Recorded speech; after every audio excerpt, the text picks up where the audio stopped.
ओम नमः शिवाय। अमृत कलश से गिरी बूंदों से जन्मा पवित्र मेला, पढ़े महाकुंभ की कहानी। इस बार महाकुंभ 13 जनवरी से प्रारंभ हुआ है और 26 फरवरी को महाशिवरात्रि के दिन इसका समापन होगा।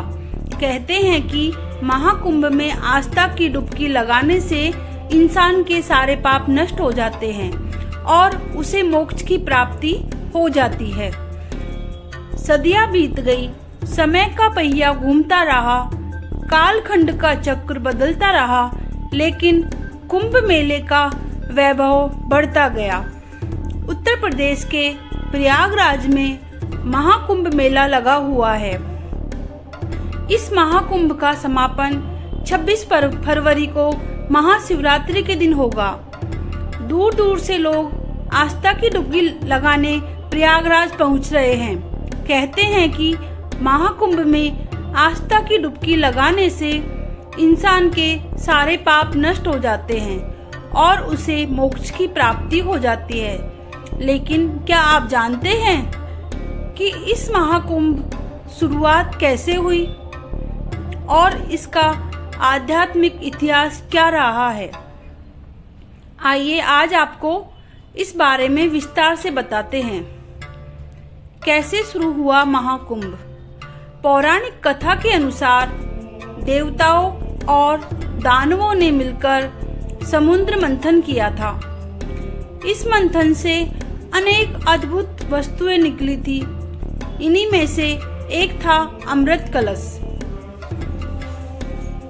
इस अमृत कलश की सुरक्षा का जिम्मा बृहस्पति, सूर्य, चंद्र और शनि देवता को सौंपा गया।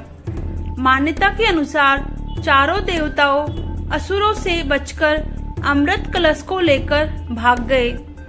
12 साल तक असुरों ने उनका पीछा किया और देवताओं और दानवों के बीच युद्ध छिड़ गया।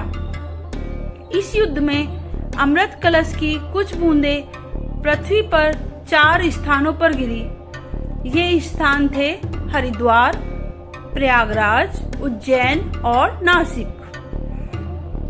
बूंदें गिरी। मान्यता है कि जिन स्थानों पर अमृत की बूंदें गिरी थी वो स्थान पवित्र हो गए और इन स्थानों पर स्नान करने से मोक्ष की प्राप्ति होती है। इसलिए इन चारों स्थानों पर हर 12 साल में कुंभ का मेला लगता है। उसमें प्रयागराज में लगने वाले कुंभ मेले का विशेष महत्व है।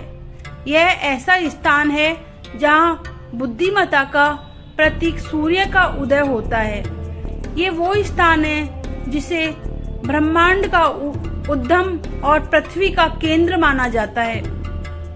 ऐसी मान्यता है कि ब्रह्मांड की रचना से पहले ब्रह्मा जी ने यहीं अश्वमेघ यज्ञ किया था।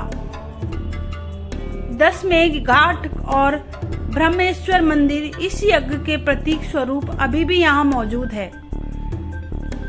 महाकुंभ का महत्व। महाकुंभ केवल एक धार्मिक मेला नहीं है, बल्कि लाखों लोगों की आस्था का प्रतीक भी है। यह हमारी सांस्कृतिक परंपराओं को सहेजने और धर्म को समाज से जोड़कर रखने का महापर्व भी है। तभी तो लोग दूर दूर से हर हर गंगे के जयकारों के साथ आस्था और अद्वितीय भक्ति को समेटे यहाँ चले आते हैं।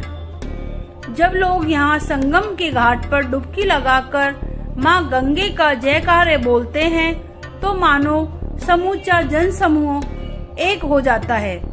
महाकुंभ के दौरान शाही स्नान पर पवित्र नदी में आस्था की डुबकी लगाने और सामर्थ्य के अनुसार दान दक्षिणा देने से जीवन के सारे दुख संकट दूर हो जाते हैं। ओम नमः शिवाय। हर